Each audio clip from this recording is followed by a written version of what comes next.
Hello everyone, আমি সৃঞ্জয় চলে এলাম আর একটা নতুন ভিডিও নিয়ে। এবং এই ভিডিওটাতে বন্ধুরা আমরা ঢাকা ক্যাপিটালসের যে থিম সং সেইটার টিজার গতকালকে রাত্রিবেলায় ড্রপ করা হয়েছে। আমি যদিও রাত্রিবেলায় সেটা একবার দেখেছি, আমি তাও একবার তোমাদের সঙ্গে দেখতে চাই, কারণ রাত্রিবেলা দেখেছি, এখন একবার ভালো করে দেখবো, দেখে তারপরে কেমন লাগলো না কীরকম কী বৃত্তান্ত সেটা নিয়ে আলোচনা করব। অ্যান্ড আমরা সকলেই জানি এটা একটা মোস্ট অ্যাওয়েটেড থিম সং, যেটার জন্য প্রায় 200+ ভিডিওস তৈরি করা হয়ে গেছে সকলের, সমস্ত কন্টেন্ট ক্রিয়েটারদের। কারণ একটাই, সেটা হচ্ছে এই যে টিমের এটা থিম সং, সেটার মালিক হচ্ছেন দ্য মেগাস্টার শাকিব খান। তার জন্য ইন্টারেস্ট অনেকের প্রচুর বেশি, ডাবল। তো সেই কারণেই এত ভিডিও তৈরি করা অ্যান্ড এত রিয়াকশন না হল। আমারও মনে হয়েছে যে এটার একটা টিজার রিয়াকশন করা উচিত। যদিও পৌশালীকে ছাড়া আমি এই টিজার রিয়াকশানটা করছি, বিকজ পৌশালী আজকে তোমরা সকলেই জানো ক্লাস করাতে যায়। শনিবারে ক্লাস ছিল কিন্তু যেতে পারিনি বলে আজকে রবিবারে ক্লাসে গেছে, ও বেলার মধ্যে চলে আসবে।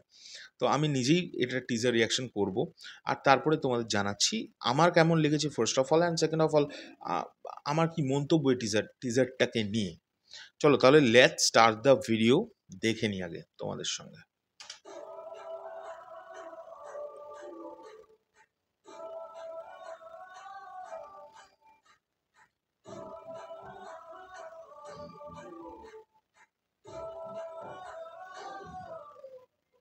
Biggest theme song loading.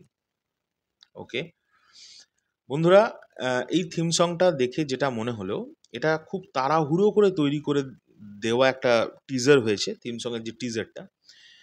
এবং আমার মনে হয় এটা একটু ধীরে ধীরে ভালো করে তৈরি করতে পারতো, কিন্তু এখন বিষয় হচ্ছে we are missing someone in this teaser, কে তো তোমরা সকলেই জানো। এবং আমার যেটা ধারণা, এই গানের যে টিজার বলছি, এই গানটাতে দ্য মেগাস্টার, তার উপস্থিতি আমার মনে হয় খুব একটা বড় করে থাকবে না। এটা আমার ধারণা, এই টিজারটা দেখে আমার মনে হচ্ছে। এটা নাও হতে পারে। আমি সবসময় চাইবো যে মেগাস্টার তিনি গোটা গানটা জুড়ে থাকুক এবং মাতিয়ে রাখুক।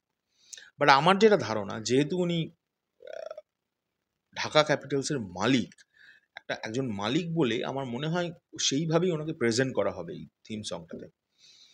এবং ওনার শ্যুট এখনো পর্যন্ত কিন্তু হয়নি, আজকে বা আগামীকাল হওয়ার কথা ওনার শ্যুট, আমি যতদূর জানি, ভুলে জানতে পারি। কিন্তু এই যে ভাইবটা ক্রিয়েট হয়েছে, প্রথমে সিএমজি এলেন, তারপরে বিদ্যা সিনহা মিমজিকে দেখালো, তারপরে আমাদের ইমন ভাইয়াকে দেখিয়েছে, তারপরে পূজা চেরিজিকে দেখিয়েছেন।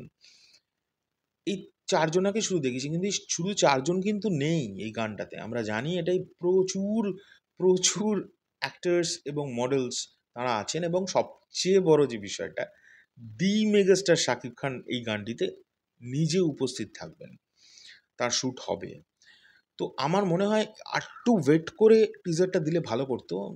মেগাস্টার যদি থাকতেন টিজারে, তাহলে আরও বেশি এটার গ্ল্যামার বেড়ে যেত।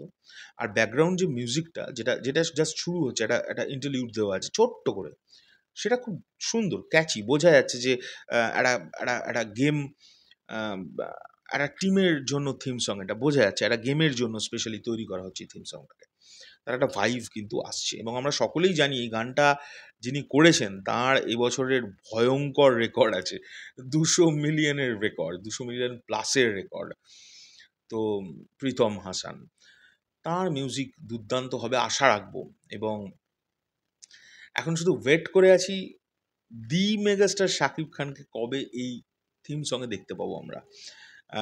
আমার মনে হয় টিজারে ওনাকে, মানে টিজারটা ওনারটা শ্যুট হয়ে যাওয়ার পরেই আমার মনে হয় টিজারটা দেওয়া উচিত ছিল, ওনাকে প্রেজেন্ট রাখা উচিত ছিল এই থিম সঙের টিজারটাতে। এটা আমার ধারণা, পার্সোনাল ধারণা, মানে আমার মতামত।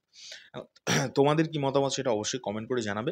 এখনকার জন্য চললাম, এই ভিডিওটা কেমন লাগলো অবশ্যই জানাবে। আমি নিজে রিয়াকশন করলাম। আমি পৌশালীর মতো অত ভালো কথা বলতে পারি না, তোমরা সকলেই জানো। আমার যা পেটে আসে সেটাই আমি মুখে বলে দিই। যদি আমি কোনো ভুল ত্রুটি করে থাকি, নিজ গুণে মাফ করে দিও। এখনকার জন্য চললাম, পরবর্তী ভিডিওতে দেখা হচ্ছে, টাটা।